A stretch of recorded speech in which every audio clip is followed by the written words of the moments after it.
இந்த பொருளாதாரத்தை மட்டும் எடுத்து பேசியவர்கள் அந்த கம்யூனிஸ்ட் என்று சொல்வார்கள்.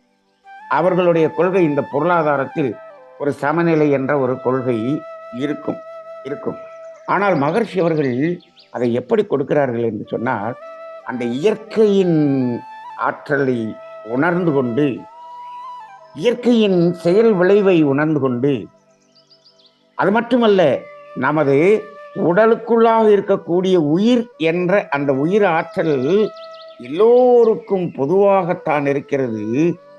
அகத்துக்குள்ளாக போகும்போது எல்லாமே பொதுவாகத்தான் இருக்கிறோம் என்பதை உணரச் செய்து, அதன் பிறகு புறத்திலும் சமநிலை வருவதற்கான முயற்சி செய்யுங்கள் என்று சொல்றார். அப்ப இதை என்ன சொல்றாருன்னா, இதை கட்டாயப்படுத்தி இதை சமநிலைப்படுத்துவது கூடாது. கூடாது மற்றும் முடியாது.